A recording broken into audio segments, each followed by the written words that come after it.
All right. How are we doing today, guys? Oh, man. We've got lots of people here already.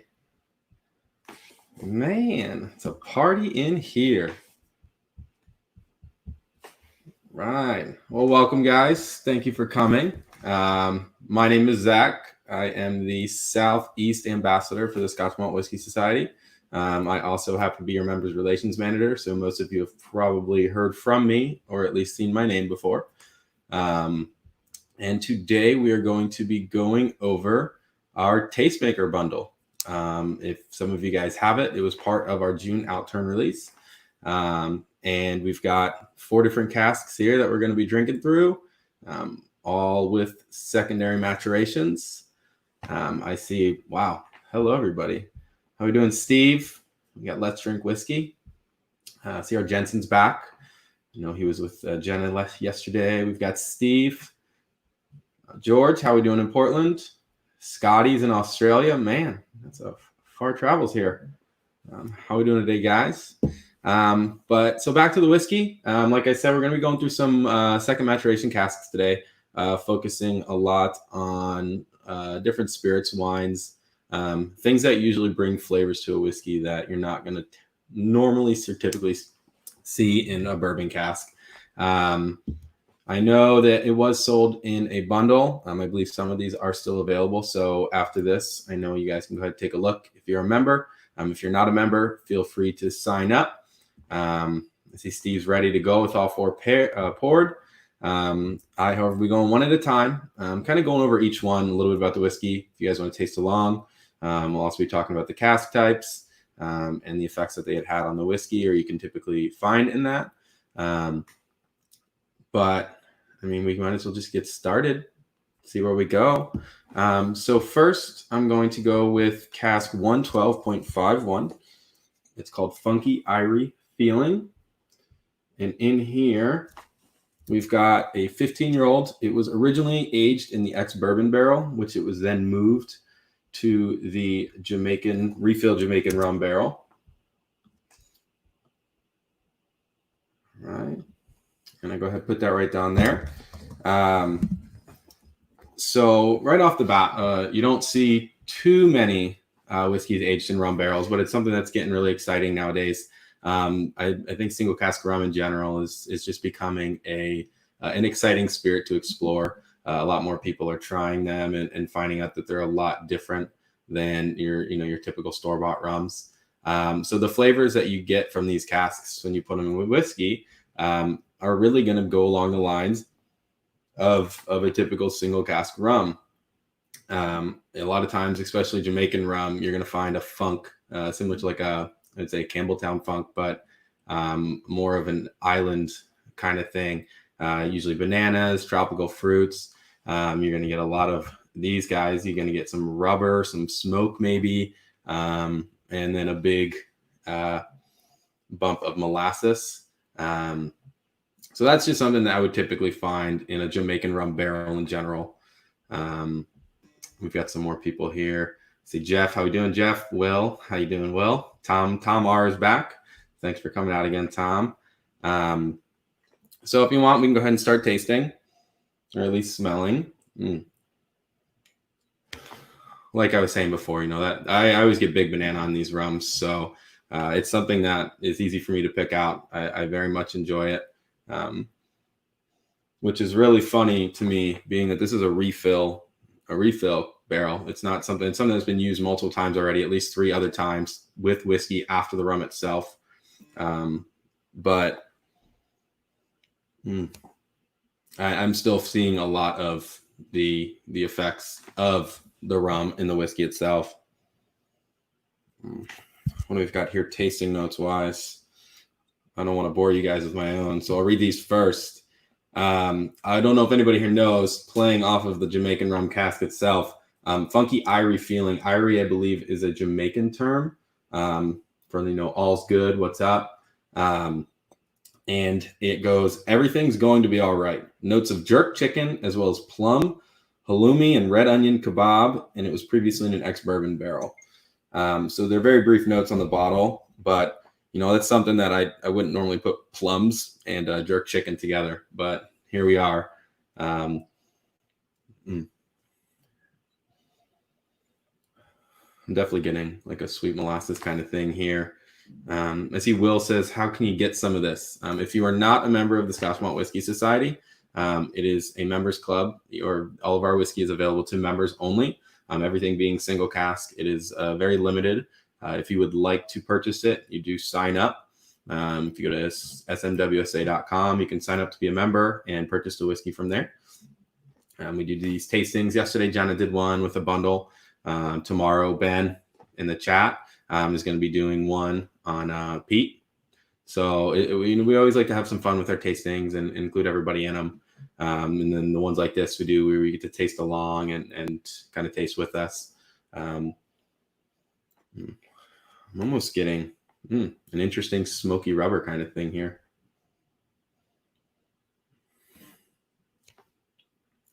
But another bit about the cask itself, I'm sure you know the first fill, second fill, refill. Refill itself is referring to a cask that had originally held, in this case, rum, and was filled at least 3 other times after that with whiskey.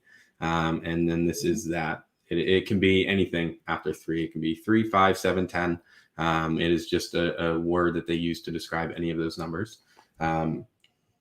Usually resulting, again, in less of an impact of the whiskey itself. Hi, Marky. Welcome to the chat. Oh, that's a good one on the nose. Now, I've had this open for a few days. I will say I have a little bit of a foot up on you guys. So I've had to let it breathe, let it kind of grab some air. But this one's sitting at, what is it? 58.8%, and it is not burning by any means. I'll go ahead and taste it.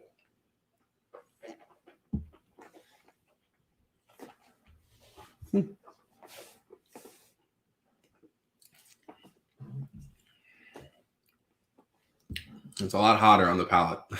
This is my first time actually tasting it. Wow. You know, a lot more tropical fruits here. A little bit of brown sugar molasses kind of thing going on. Wow. Very hot. Very hot.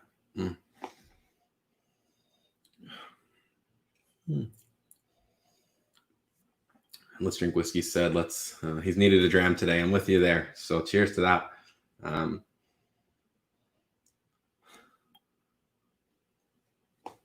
Steve saying the first pour, he did not get much of the rum notes, but as it's breathed, he's let it breathe. You know, he's getting a lot more of them.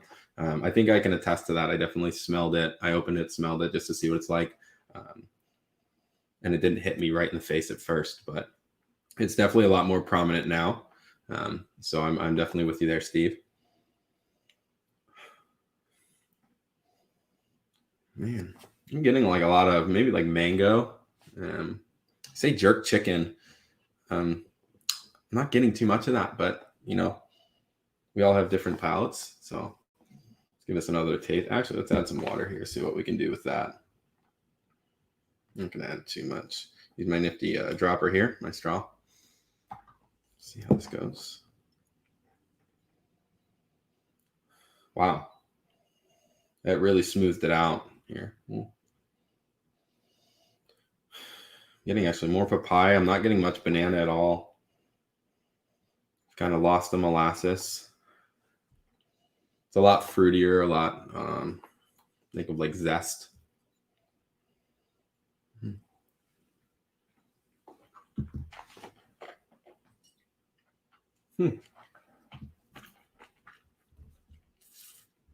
I had some chicken last night for dinner, Steve. So I think it's really fresh in my mind, and it's not quite as real as that chicken that was cooked for dinner. So, yeah, I'm on the palate. I'm getting a lot more of that tropical fruit. I'm thinking over almost underripe mangoes. I mean, it's very, very prominent now. It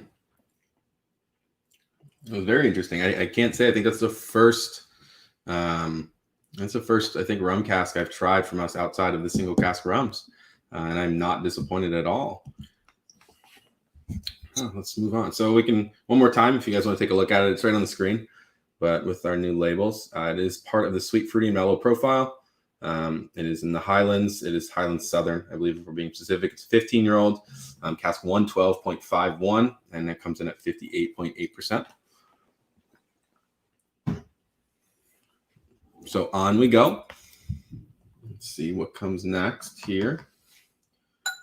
Go ahead and wash my glass out a little bit.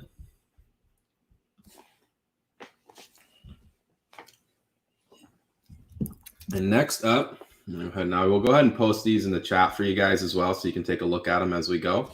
If you have any questions, feel free to toss them in the comments. I'd be happy to answer them as we go. Feel free to share your tasting notes, what you're getting. But here we are onto cask 44.118. It's called Gets Your Castanets Clacking, part of the sweet, fruity, mellow profile. This is from Speyside, 16 years old, and a first fill PX hogshead, 58% even. So like the last one, first maturation, ex-bourbon, and then it was moved over into a first fill PX. A lot of times, PX, either a PX guy, Oloroso guy, some people have preferences. The PX is going to be a little bit darker. You're going to find a lot, I would say, gooier fruits, whereas Oloroso, you're going to get more of a nutty characteristic going on. The first fill is going to have it having a little bit more of an influence and say definitely a refill. So this is the first time that whiskey has been in this PX cask since the PX itself. So you're going to get, oh wow, a little bit darker of a color. I don't know if you guys can see that. Man, my camera's a little high, so I apologize for that. I'll try to show the whiskey a little bit more so you guys can take a look at it. But that PX, especially the first fill, is going to have a bigger effect on the color. You're normally going to get like a darker brown. Being that it's a second maturation and it's not full maturation, you're not going to see as big of an impact as people would call those sherry bombs, where they're, you can't really see through the whiskey. It's that dark. I think PX does really well as a second maturation, as it blends really well with the flavors. Here we're looking at 16 years old. Their tasting notes, they come across with some were in the humidor, others were in the nail bar, but everyone enjoyed flavors of Jaffa cakes while dancing flamenco. I know actually Will in the chat here is from the UK. Jaffa cakes are fantastic biscuits to have with an afternoon tea or espresso. So I'm really excited to see if I can get those flavors here. Little biscuit in the inside, you a little bit of fruit. Those fruits are going to be coming from that PX, was it hogshead? Yeah, PX hogshead. But right on the nose, I'm definitely getting some notes of sherry, that gooey, almost like a syrupy smoothness, versus more of like a harsh spiciness. Brian, I see Brian's in the chat. How are we doing from Seattle?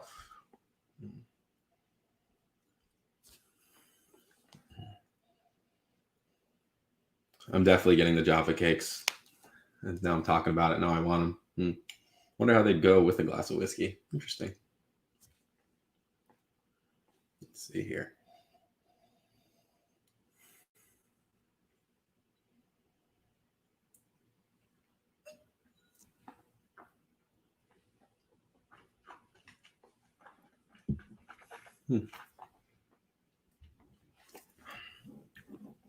I've got to say, I think that second maturation worked really well here. The flavors are balanced. I mean, there's still some cling to the sides of the mouth. There's good, I would say, mouthfeel to it. It's sticking everywhere, sides of my tongue. It's gooey. It's fruity, darker fruits, maybe some like dates or something. But I don't think it's too overpowering. I think there's still some distillery characteristics showing here. Oh, that's a good one. I mean, it's terrible. Don't everybody buy it. We don't need that. Wow. I don't know about a nail bar. I can't say I've been in many nail salons, so I don't really. But a humidor, I can definitely see that. Anybody here have any thoughts on this? I'm kind of curious as to what you think. Anybody wish there was more sherry or anything? I'm very much enjoying the balance here. So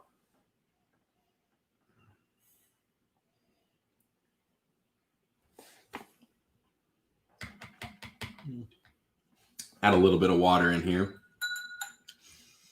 As it's back to the cask, though, I'm going to be honest. When I first started drinking whiskey, I loved PX. PX was I loved it. The flavors were very out there. The flavors were very in your face. So flavors were easy to pick out for me, as my palate was not very, I was not refined at the time. And as time has gone on, the PX flavors, the bigger they are, the more they take over. And so these guys were, they're not cherry bombs, but they're definitely, the PX is there. I've really started to enjoy a lot. And I'm finding, wow, with the water, these red fruits come out a lot more. A little bit younger, not as heavy as the dates, maybe underripe. Best manicure whiskey ever, Ben. All right. You're going to have to let me know who does your nails. I'm sure they'll look great. Yeah, these red fruits are a lot more in there. I'm giving even a little bit of milk chocolate just on the undertone thing. Not too much heat either. It's, like I said, about 58%. So it's a little bit lower than the last guy by 0.8%. So not by much. But on the palate, it's definitely not ruining the palate. You're definitely able to pick out the flavors. Getting a light malty note. This is a... It's a cracker of a dram. Definitely an enjoyable one.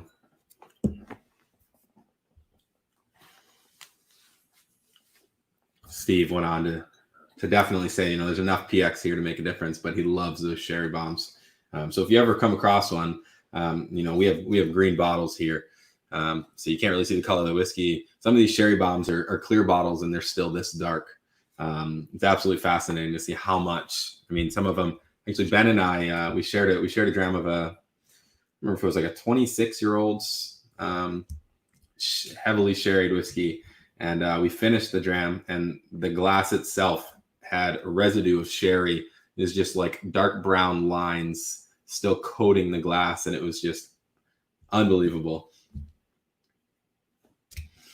And we'll just go over this one more time before we move on. Again, we're at cask 44.118. Get your castanets clacking. Sweet, fruity, and mellow from the Speyside region. 16 years old, and the second maturation in the first fill PX hogshead. So we'll continue on. Larry asked here, how long does it take to develop the skill to understand the flavors? It, personally speaking, I think it took me a few years. It just all depends on what you're drinking, how much you're drinking, how you drink it. Just like anything else, a sport, studies, it's just practice. You're not going to want to sit down and drink a lot. You don't want to drink in big gulps. You don't want to be drinking 3, 4, 5 whiskeys a night. But as you drink more and more, you're able to develop more and more flavors. Something I learned that was really neat to help discern flavors from one another is every time you go somewhere, a lot of flavors that you taste are based on smell and memories. So it's a lot easier to tie memory to something that you're tasting. So for me, you go to the kitchen, you want to smell some spices, pick up a spice, smell it when you walk into the kitchen, see what it smells like. And just like, reading, you read something over and over again, or, repetition in sports. It's just something you never stop learning. Steve just said it here, it's a never ending quest. Nobody's ever going to know it, but there's always more and more stuff to learn. So as you do it, just enjoy it. I think doing it with people, as we're doing now, listening to what they're picking out, asking questions like, oh, what do you get? Why do you get that? That's a big help. Whiskey is meant to be shared. Whiskey is meant to be enjoyed with others. And I think that's a big help because you can hear others and what they're getting. You can compare notes. You don't always have to have the same notes. That's not how tasting works. We all have different palates.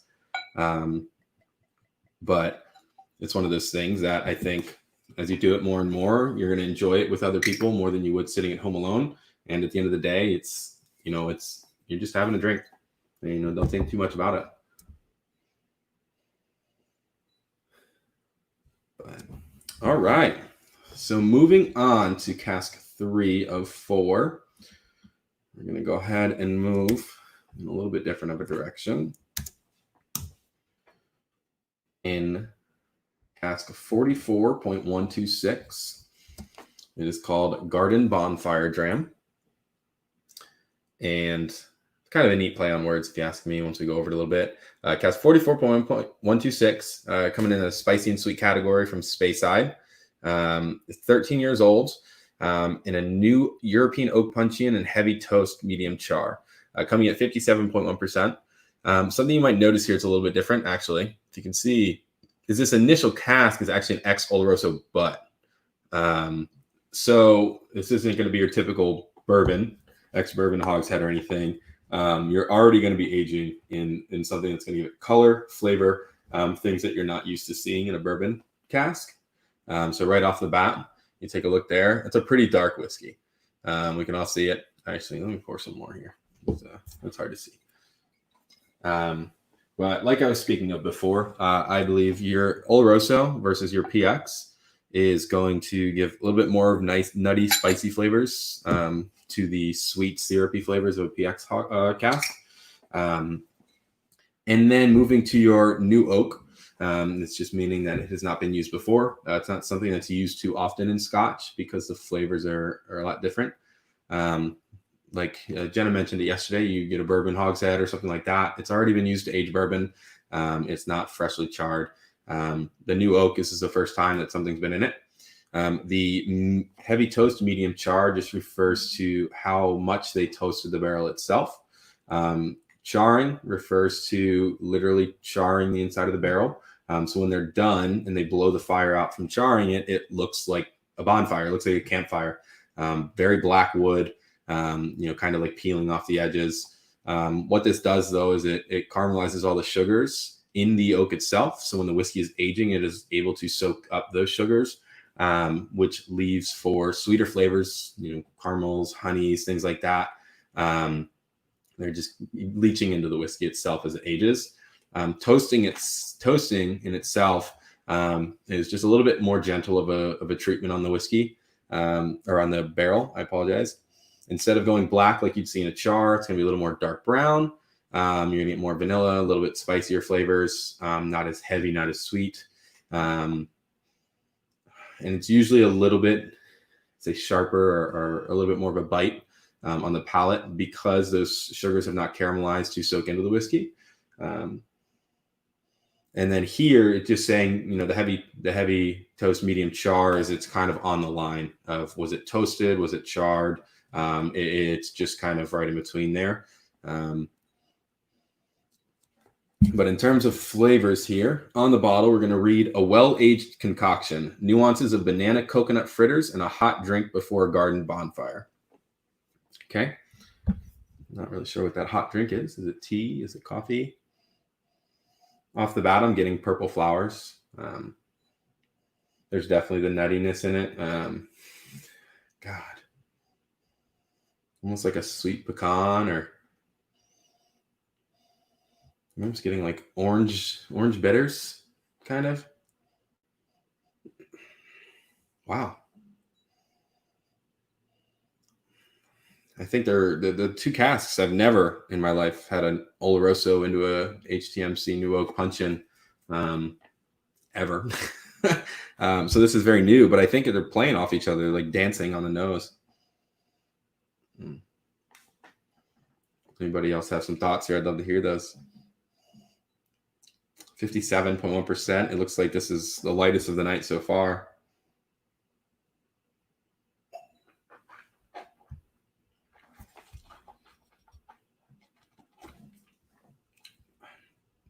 Wow. Right off the bat, orange. I'm getting so much orange zest, and some honey.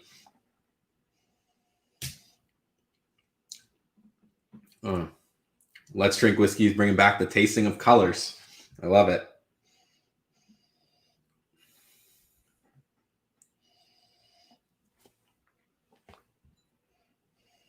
Steve said there's some wood oak notes. I'm definitely getting those. They're not too overpowering. Like it's not like overaged bourbon by any means.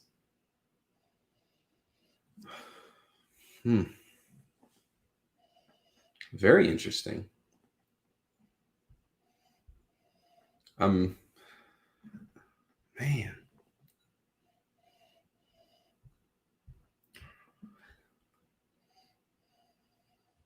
I'm definitely getting that caramelized sugar, like almost the top of a creme brulee. Like, I don't know if you ever, you go to crack that with a spoon.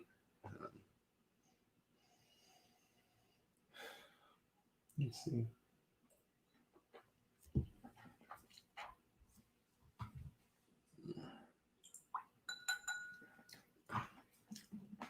Man, that orange is just coming out. It's like dark orange chocolate, or orange dark chocolate. Sorry. Like, it's not too bitter. It's not too tart. It's not too zesty. It's like biting into an orange, and you just keep it in your mouth so the peel's kind of sitting on your gums, but the juice is kind of flowing on the back of your palate.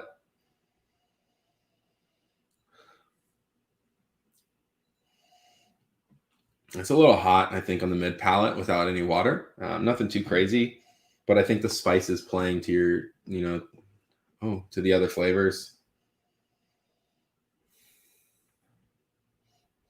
Adding some water definitely mellows it out. I think the oak kind of just trembles away. Getting less orange. The florals are completely gone. I'm not getting any of that.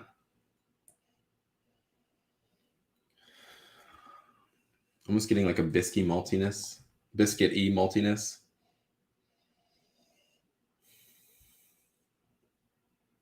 Wow. Interesting. I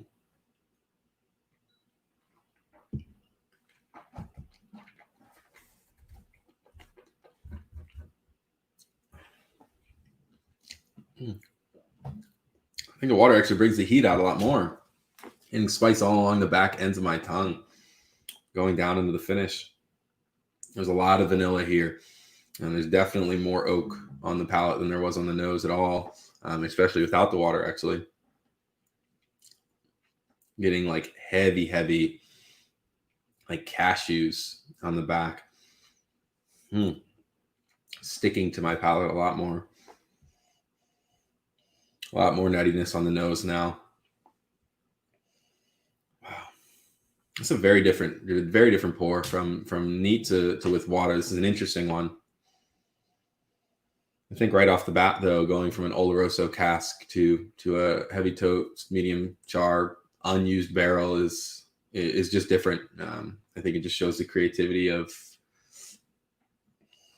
what we're doing with these casks, and it's exciting to be able to talk about and drink with you all.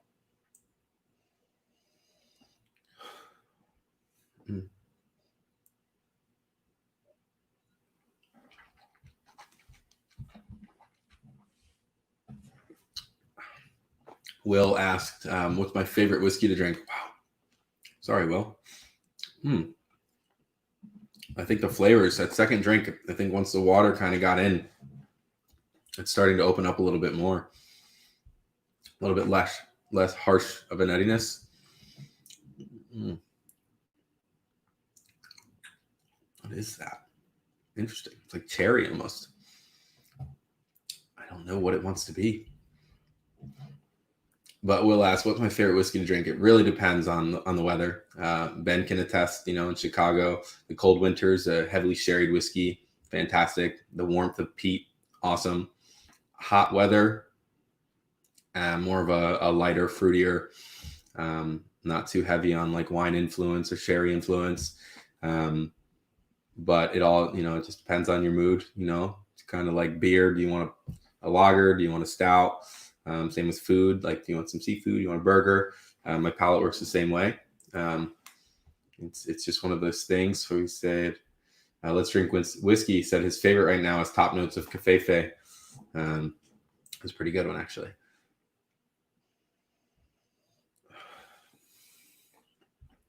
CR said, the trouble he has is putting words to the aromas.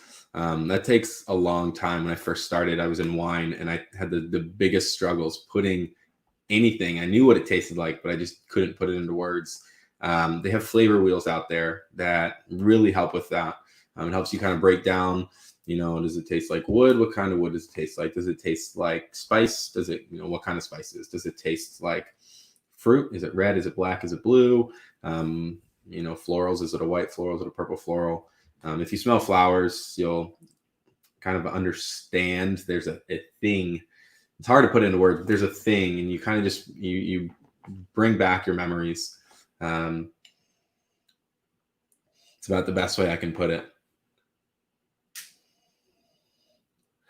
And then Let's Drink Whiskey says, sometimes it's just like, it's good, I like it. And a lot of times it's all you need. You don't always need to be tasting it. There's definitely days where you just want to sit down and it's been a long day. You just want to enjoy a drink. You don't want to think about tasting. And you know what? We all have those days. So you just enjoy it. Sit back, relax, talk with some friends. Man.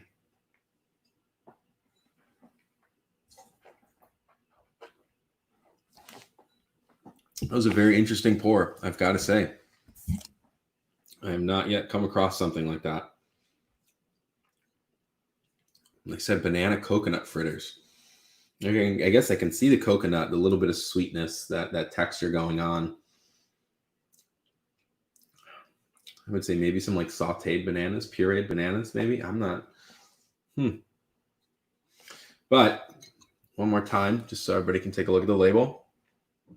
We're at Cask 41.126, Garden Bonfire Dram in the spicy and sweet category from Speyside. It's a 13-year-old, initial cask being ex-Oloroso butt, and then the new European oak punch-in with a heavy toast and medium char at 57.1%. So we've got that guy there. And one more. Let's take a look. Brian came in to say, for developing his nose, his wife purchased him a whiskey nosing kit, and it's really helped. They're out there. They've got wine ones, 90, 100 different types of aromas that you just sit there and smell. If you ever catch me, I'm sure you guys have seen it now on camera many, many times. I have a habit. I can sit and smell something for hours. It's just one of those things that, it's bringing back memories. You just sit there. There's so many things you can smell. Tasting it's fun and all. I definitely wouldn't say not. But you just go through that. It's almost overwhelming at times, but take your time with it. They talked about it before. Just take your time. It's a journey, and just smell everything. All right. On to number 4. We are looking at, let me post it for you guys so you can kind of take a look here.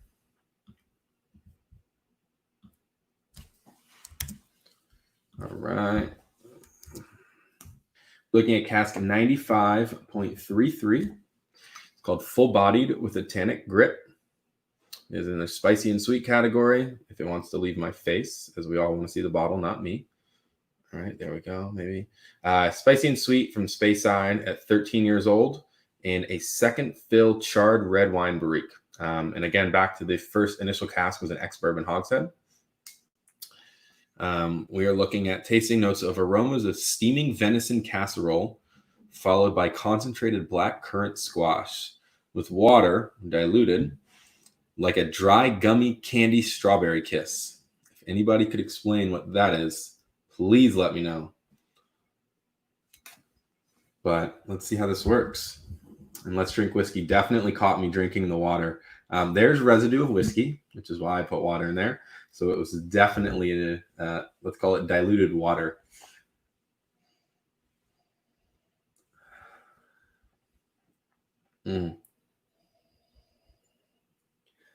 Wow.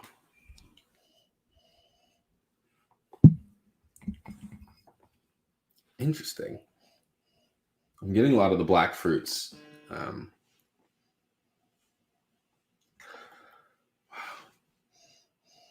I wouldn't call it gaminess, but there is like a red meat sort of thing going on, but it's very light. It's almost like salted. Like you're not thinking about the meat itself. You're thinking about the rub or the spices on top.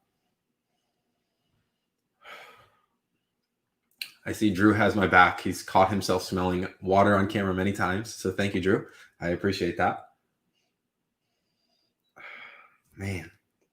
This brings me back to a lot of red wine tastings. It's very earthy. It's dirty. You get a lot of grape. If it helps, talking about, we're in an ex red wine barrique. Barriques have, they were brought forward from Bordeaux. So when we don't know the type of wine, but it's called a barrique, we can generalize that it was probably coming from Bordeaux. And with that, you're going to get some stronger red fruits, some berries, maybe. I would even call it the earthiness, the dirtiness of it. And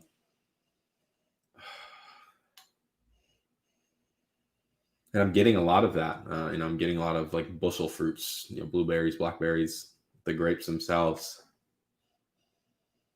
Not too heavy, not, dark. You're not getting like ripe blackberries or anything. Probably closer to the blueberries, the bluer fruits.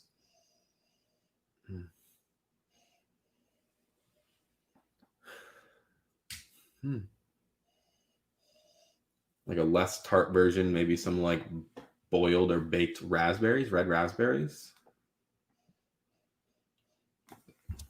What else did they say? What is a gummy candy strawberry kiss? I'm so thrown off right now, guys. I guess it's like sugary. It's chewy. It's like commercialized chewy gummies, let's call them. Full-bodied with a tannic grip. Well, let's taste it. I wouldn't call it full-bodied. I'd call it more like a Merlot, but that's just me.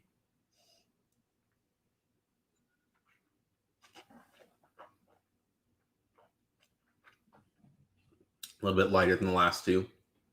In his second fill, that first fill PX is going to bring that dark brown flavor to it. The heavy toast medium char, the new oak, there's a lot more flavor extracted, or there's a lot more color extracted. This guy was a second fill from an ex-bourbon hogshead, so not too dark. I get the stickiness there. It's definitely, tannins stick to your tongue. They're coming from the skins of grapes.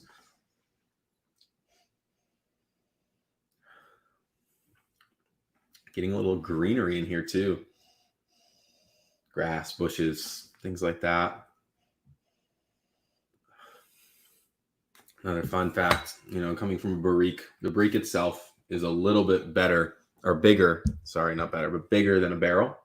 Typical, American standard barrel, you're looking closer to 200 liters, whereas a barrique is at 225. So a bit bigger of a barrel. Wow. Ben says it smells like peach wood. Okay. I can see that, some stone fruit going on. Couldn't tell you exactly what, but could be our crossing of paths of the earthiness. It's definitely juicy. There's a lot of, it seems like there's a lot of flavor in here.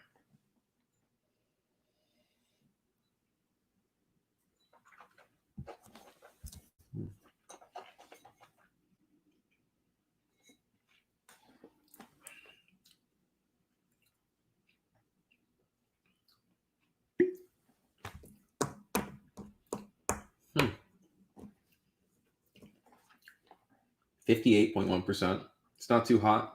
A little bit of heat on the back end. I wouldn't call it spice. Definitely some ethanol in the back. Maybe some strawberry. Some like overripe strawberries. Not too ripe, not too underripe, not too tart.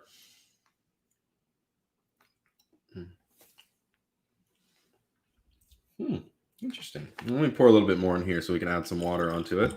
See what we get. See if we can get these dry gummy candy strawberry kisses. See what this is all about. I want to do this. Let's see.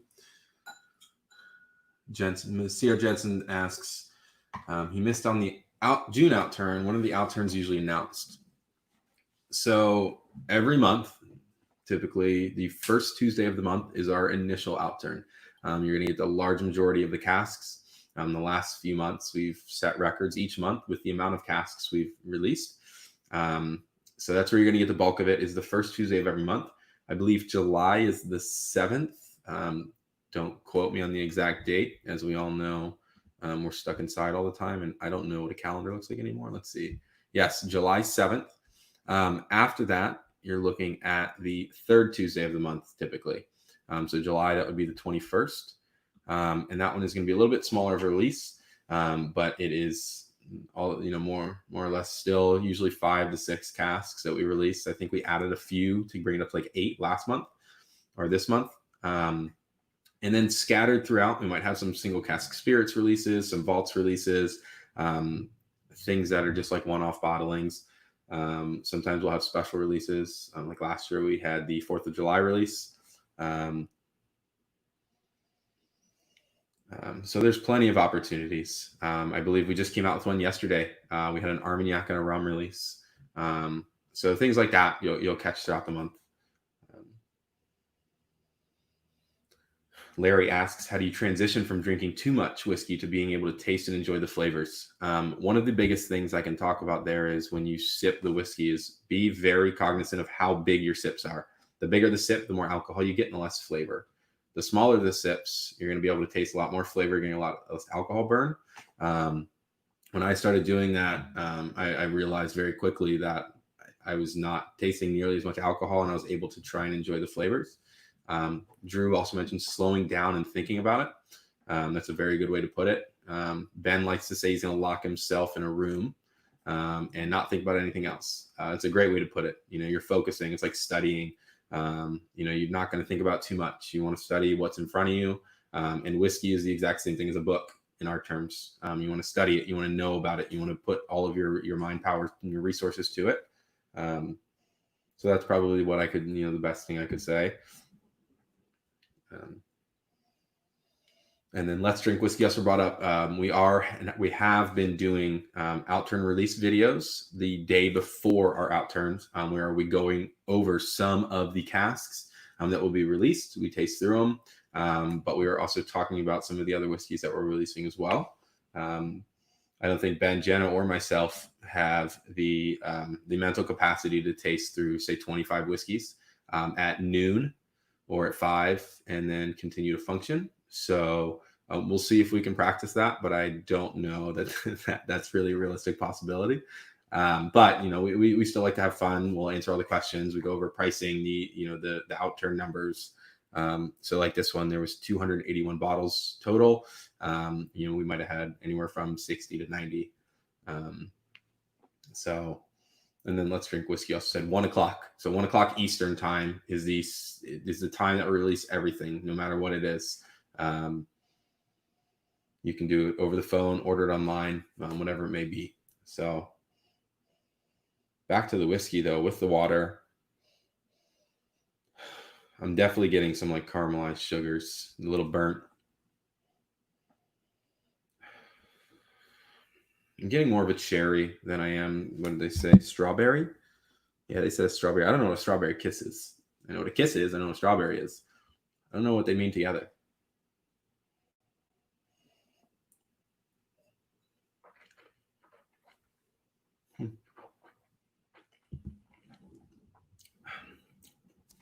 Wow. With the water, it's the alcohol has gone down tremendously. It's not sitting on the back of the tongue.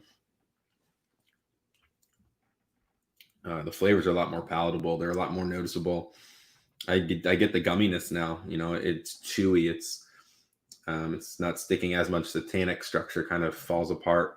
But when you chew a gummy bear and it's got that that gooey texture, but you're still able to chew. Getting a lot more red fruits, kind of away from the blue and the light black fruits.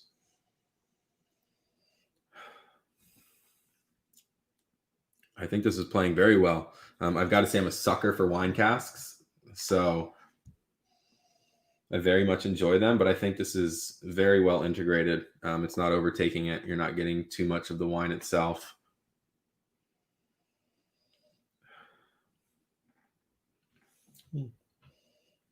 Anybody else have some thoughts on this one? Everybody's been quiet around here. I'm not sure if people like it. They don't like it.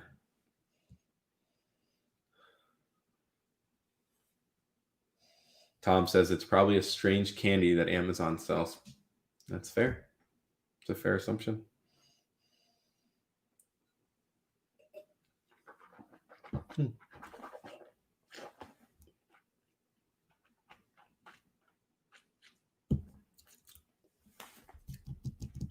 A lot more of the red fruits, definitely. I can see a lot more of the stone fruit. I get a little bit of that peach that Ben was talking about, but still leaning a lot more towards the red fruits.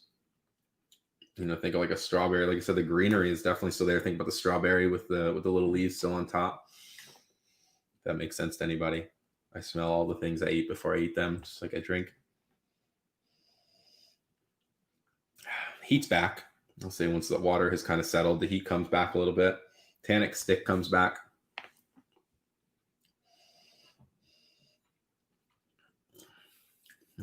Still coats the mouth. It's really enjoyable when you get a whiskey that is not too thin. It's viscous. It sits there. It covers all of your taste buds. It covers the entirety of your mouth. That's an enjoyable whiskey to me. This is a lot of fun. I wouldn't say it's, you know, the complexity isn't overwhelming. You know, you could sit down. I could sit down with this. Definitely on a warm day. Take a sip, enjoy it. I don't got to think about it too much.